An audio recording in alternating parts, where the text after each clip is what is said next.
El corazón crece en una forma simétrica. ¿Por qué? Porque hay algunas cavidades que crecen más que otras, como hemos visto, ¿cierto?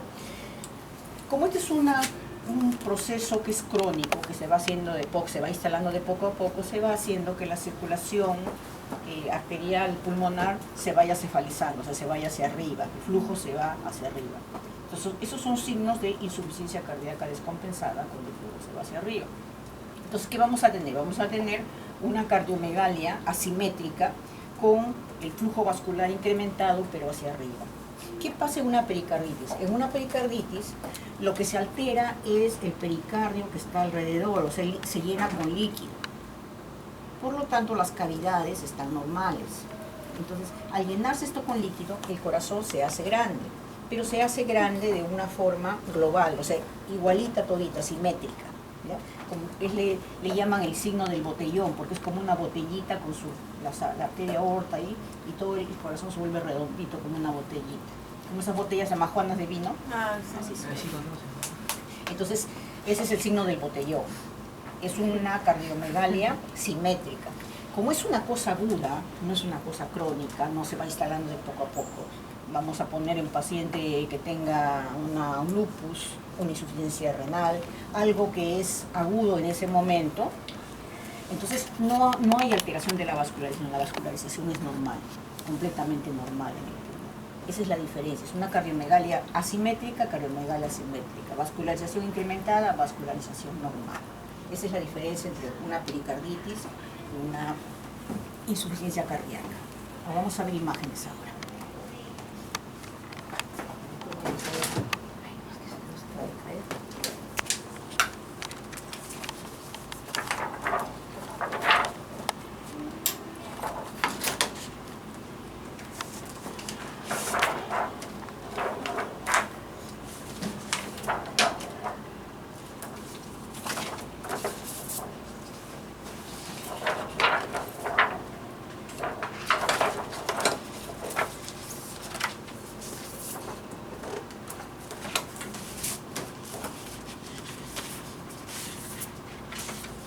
Es una esto que lo saqué, pero no ha salido bonito.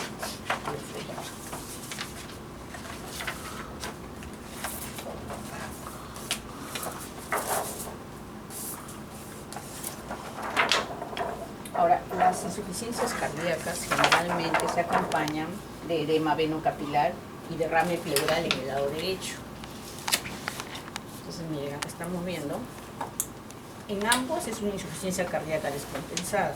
En estos ha crecido más la cavidad del lado derecho y un poquito el ventrículo izquierdo. Y miren la trama vascular cómo se va hacia arriba y hay derrame pleural en el lado derecho. Los derrames pleurales derechos son de tipo cardiológico en su mayoría. Acá, este también es una insuficiencia cardíaca. Miren el corazón, su corazonzazo.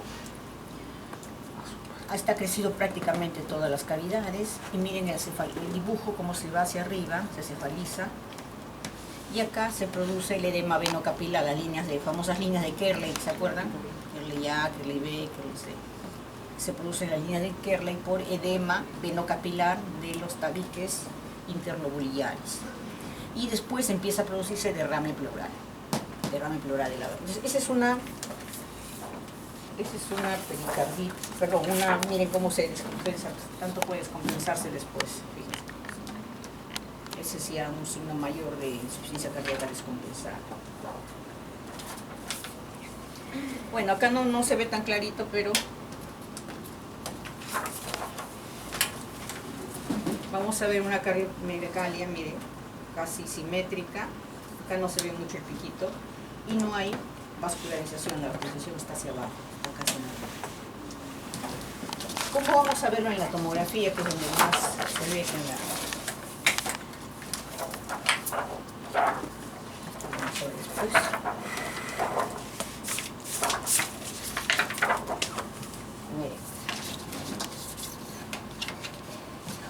Miren acá el corazón.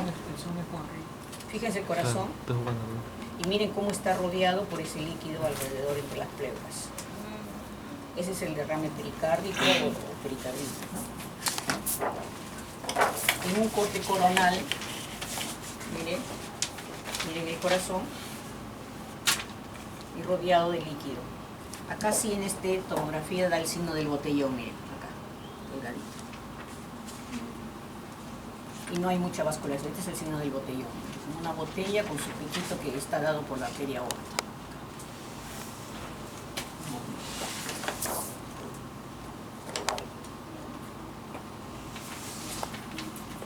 Este es otro, pero un poquito más chiquito, no pequeño.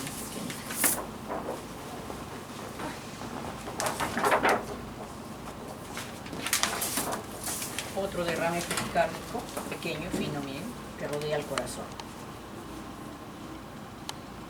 Ninguna cavidad está crecida, solamente el líquido es el que da esa forma.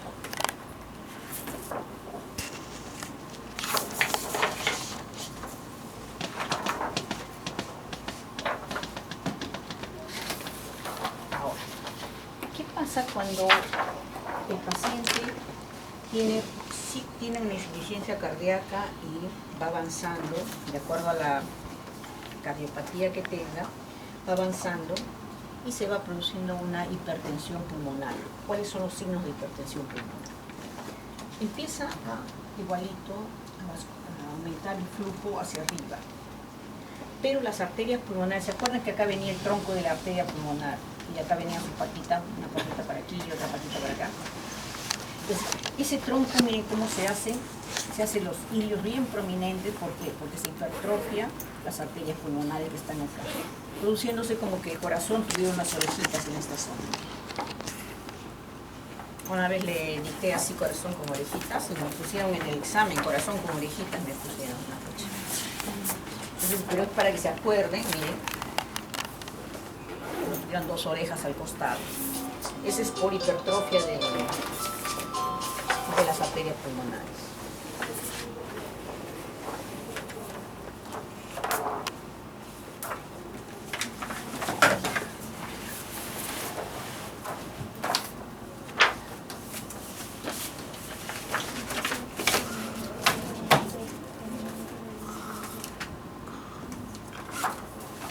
Ahora vamos a ver el sistema vascular. Nos está ahorita contando el doctor Amaro que ya le tomó examen a su grupo. Se ha adelantado y ha tomado.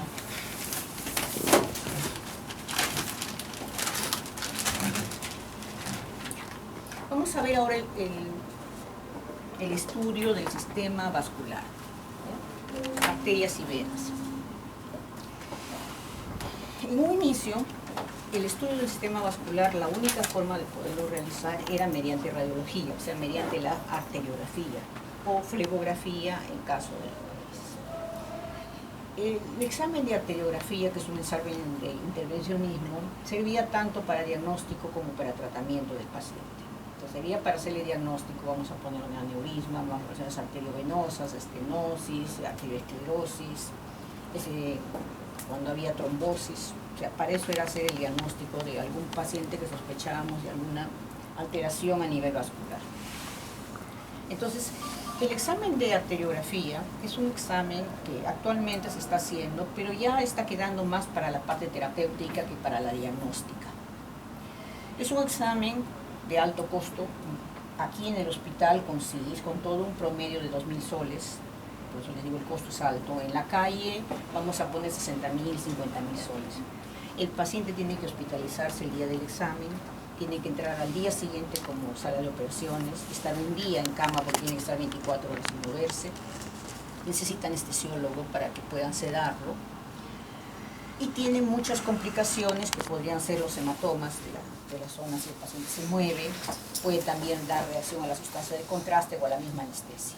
Entonces, es toda una complicación hacerle una arteriografía, pero no había otro método para evaluarlo. Posteriormente a eso, fue el boom hace unos cuantos años, apareció la ecografía Doppler. Entonces, con la ecografía Doppler ya no solamente nos permitía ver la arteria, solamente la morfología de la arteria, sino también podíamos ver no solamente la morfología de la arteria, sino podíamos ver sus paredes, si es que había placas de colesterol en las paredes, placas de arteriosclerosis, el grado de estenosis que podía existir y la función, cómo estaba funcionando esa arteria. La desventaja es que solamente se puede hacer en arterias donde vaya la ecografía, vamos a poner miembros superiores, carótidas, en abdomen también podríamos hacer, a nivel de músculos, de piernas, de miembros inferiores también se podía realizar, pero había ciertas arterias que no podíamos llegar, por ejemplo las arterias cerebrales. Posteriormente a eso viene ya la tomografía, la angiotomografía, en la cual el paciente entra a la sala de tomografía caminando, se le aplica sustancia de contraste iodada y se le toma placas. El examen demorará 10 minutos, su costo es aproximadamente 300 soles. El paciente entra caminando y sale caminando. El diagnóstico es excelente. Posteriormente a eso sale la angioresonancia, que es igual, solamente que ya no utiliza radiación. No utiliza radiación, entonces podemos evaluarlo, digamos, sin tener que utilizar radiación. La desventaja es que su costo es alto, debe estar en promedio unos 500, 600 dólares, es la diferencia. Pero la ventaja con la angioresonancia, con la angiotomografía, van por ahí. Entonces, esos son los métodos que vamos ahora a evaluar y vamos a ver cómo es el estudio. Vamos a ver primero la radiografía.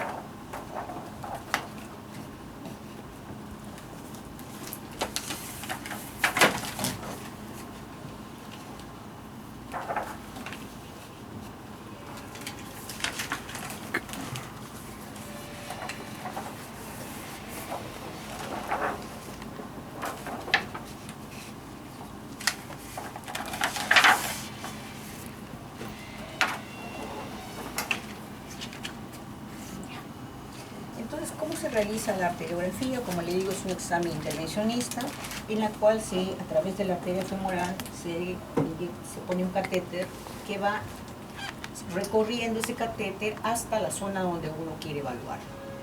Vamos a poner que tenga la pierna morada el paciente y queremos ver si es que hay una obstrucción de las arterias. Entonces el catéter entra y va a la ilíaca y ahí canaliza la arteria que uno quiere ver.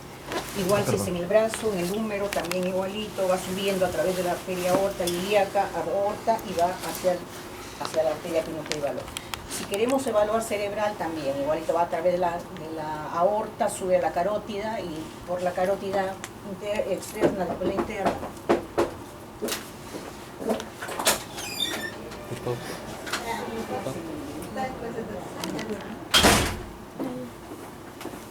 Entonces, llegando una vez a la arteria, se inyecta sustancia de contraste. En esta primera placa, acá esto es hecho en el angiógrafo de acá del hospital, y miren, esta es la aguja con la cual se inyecta a nivel femoral y están inyectando la sustancia de contraste a las arterias.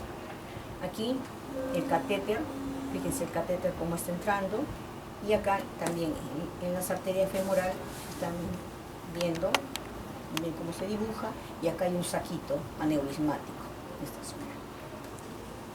Esta es otra para poder ver en pacientes con diabetes que tienen cerrado las arterias, tienen zonas de estenosis. Fíjense, esta es la pierna, se está llegando acá la arteria, la poplitea, de aquí, y acá se cierra prácticamente, miren la luz, y acá ya no hay luz, ya no hay irrigación en el resto de la pierna. Ni tibia ni peronés, ni las arterias tibiales ni peroneas no se pintan, digamos. Entonces este paciente tiene que hacerle una amputación de la pierna. Este es otro en la cual este paciente tuvo una herida en un accidente de tránsito, y miren, esta es la arteria cómo está entrando a través de la arteria aorta, fíjense cómo entra aquí, la arteria axilar, y acá un aneurisma, un pseudoaneurisma traumático en la arteria axilar y aquí en la arteria humeral. Este otro es una arteriografía cerebral, en la cual entraba a través de la carótida, miren, y acá este es un aneurisma que tiene una cabecita y un saquito. Entonces, Antes, para poder ver este tipo de patologías, se utilizaba hasta ahora se sigue haciendo en algunos centros. Este, por ejemplo, es un aneurisma de la arteria cerebral. Miren, es un saquito aneurismático que tiene un cuello y un cuerpito.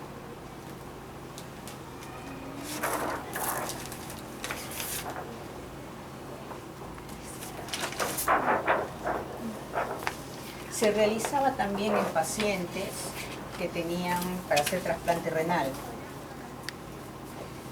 Hay algunos pacientes que tienen una arteria renal, otros tienen dos arterias renales. Entonces, para poder hacer el trasplante, tenían ambos pacientes, el donante y el receptor, tenían que tener una sola arteria renal o dos arterias renales, ¿no? Entonces, para eso se realizaba, para poder ver cuántas arterias renales tenía, y también para ver las presiones arteriales que no de tipo renovascular en pacientes jóvenes. Querían ver si había estenosis de la arteria renal.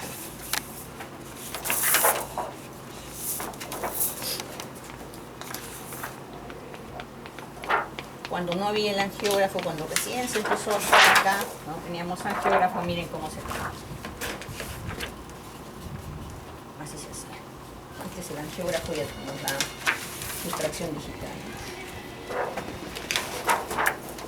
En una malformación arteriovenosa, miren. Hay un enmarañado de arterias y venas a nivel cerebral. ¿Qué pasa, chicos? Están hoy día calladitos, están tristes. ¿Qué ha pasado? Están muritos. ¿Qué ha pasado hoy día? Este ya es uno para tratamiento, la embolización pulmonar. Se está inyectando sustancia a través de la arteria aorta, miren, de la arteria aorta, y de acá se canaliza la arteria pulmonar, que está, ¿se acuerdan que cuando hablamos de, bueno, no sé si les habrá hecho todo eso, cuando había una cavidad en el pulmón, al costado de la cavidad había una arteria y había un bronquio, por eso cuando el paciente tosía, eliminaba a través de eso. Seguro que esto les ha hecho porque él hace embolización.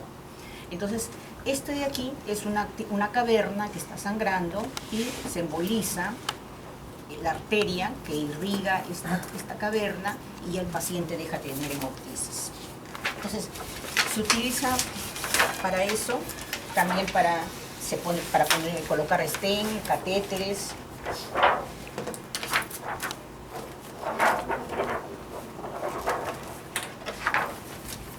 Espirales cuando hay malformaciones. Este de acá, un paciente en la mano, miren, una arteriografía de mano donde estamos viendo acá un ovillo arterial. Un paciente que ha tenido traumatismo de mano, que tiene una alteración. Esto es un pseudoaneurisma postraumático en a nivel de la mano, como se ve la arteria radial. Entonces, esa era la arteriografía, o es la arteriografía, no era. Ahora, una pregunta, ¿cómo diferencias un pseudoneurisma con un aneurisma? Ya. El pseudoaneurisma es provocado por un golpe. Se llama pseudoaneurisma cuando es provocado por un golpe. El aneurisma compromete las tres capas que tiene la arteria, la adventicia, la ínfima y la basal. En cambio, el pseudoaneurisma solamente compromete dos capas, nada más. ¿Cuál? La basal y la ínfima.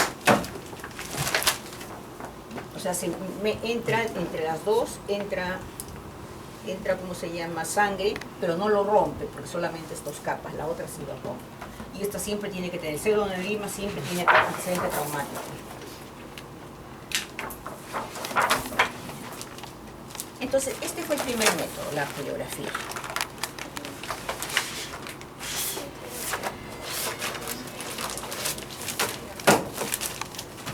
La ecografía la vamos a ver al final, ¿ya? Después de esto ya sale el angiotema.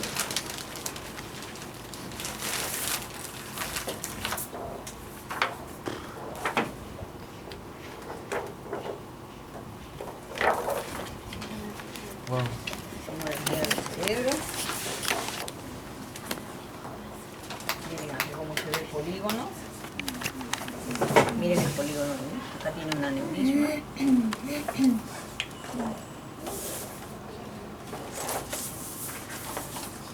¿Eso es opera, doctora? Operar, sí, aneurisma. tiene superaneurisma. Lo han operado de un aneurisma y tiene su... Por ejemplo, esta es una tomografía o angiotomografía, ¿no? Tomografía de la arteria. Acá vemos el polígono, fíjense, y bien se ve. Las arterias, la cerebral anterior, la cerebral media, la cerebral posterior. Y acá estamos viendo un aneurisma.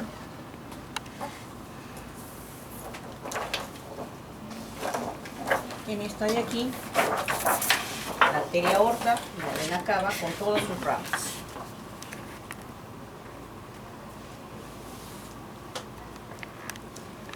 Entonces para esto ya no hay que, como les decía, ya no hay que al paciente hospitalizarlo ni nada. Nos permite hacer sustracción digital.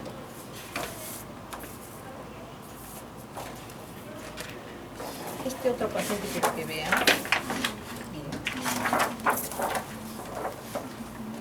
Esto es sin haber hecho sustracción, o sea, sin haber quitado los tejidos blancos, ¿ya? Queda ahí la arteria aorta y queda la vena cava, ¿ya? Sus ramas. Esto es lo normal, ¿ya? Miren. Y miren acá un aneurisma. El paciente falleció, llegó a emergencia con hipovolemia. Y miren esto. Esta es la arteria, fíjense cómo es la arteria acá delgadita. Esta es la arteria normal. Este pedacito, este que está con blanco, esa es la arteria dilatada. Miren cómo aquí salen las ramas, justo en la bifurcación de las ilíacas. Acá está la ilíaca del lado izquierdo y la ilíaca del lado derecho. Y aquí este saco aneurismático se forma. Está aneurisma. Y acá miren, hay líquido que se ha extravasado así. Todo esto es líquido. Aquí se ha roto la aneurisma. El paciente falleció el ratito que le tomaron la...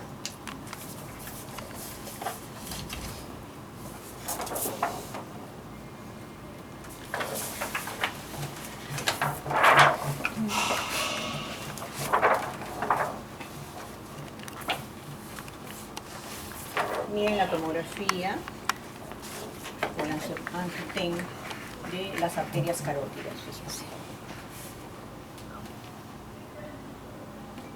Tiene la ventaja la tomografía que se puede girar en 360 grados, entonces están viendo acá anterior, posterior, las oblicuas, oblicua derecha, oblicua izquierda, para poder ver si es que hay alguna alteración.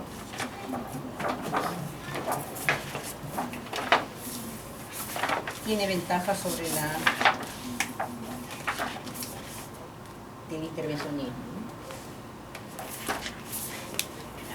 Este es otro. Este es el mismo paciente que les enseñan antes, miren, con reconstrucción 3D. Viene el corazón, la arteria aorta ascendente, el callado de la aorta descendente, y fíjense acá cómo se forma este saco aneurismático, este aneurisma, y acá están las dos ilíacas. Eso es lo que vimos en este lado, en la placa. Esto está con reconstrucción tridimensional, el aneurisma.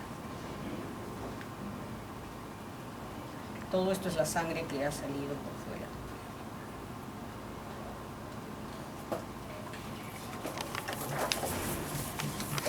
Y la angioresonancia, que nos permite evaluar vasos, sobre todo a nivel cerebral, es lo que más se utiliza.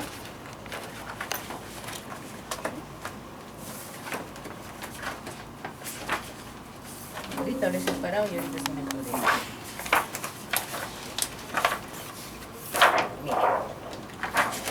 Esta es la angioresonancia. El inconveniente es su costo, nada más. Miren cómo se puede evaluar las arterias cerebrales, el polígono.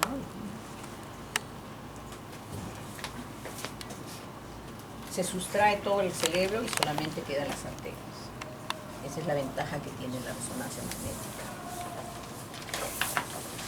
Ponemos una tomografía, esta es la tomografía, una angiotomografía y una angioresonancia. Mucho mejor. Se usaría para descartar ACV, ¿no? O sea, Esto es más que nada para descartar malformaciones arteriovenosas, para descartar aneurismas. Sí.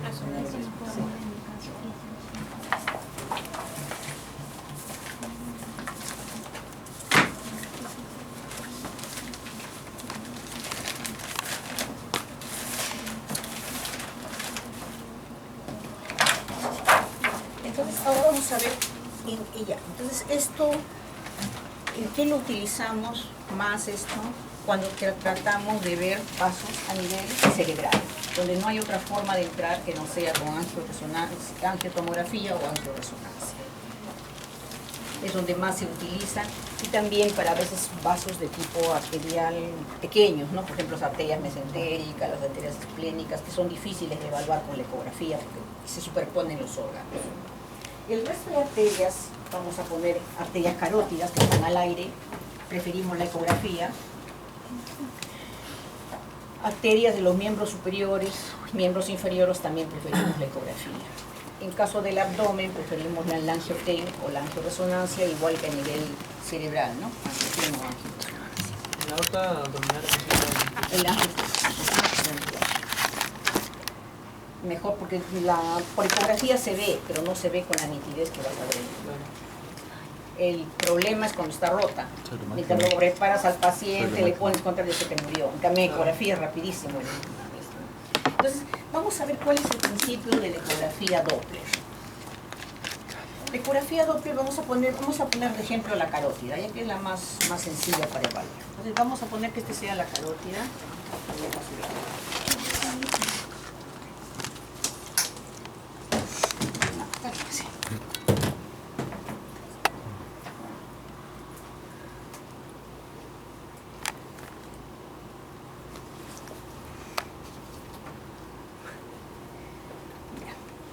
Entonces, esta es la arteria carótida. Hagámosle de esto. Estoy con mi micrógrafo acá mirando la arteria carótida.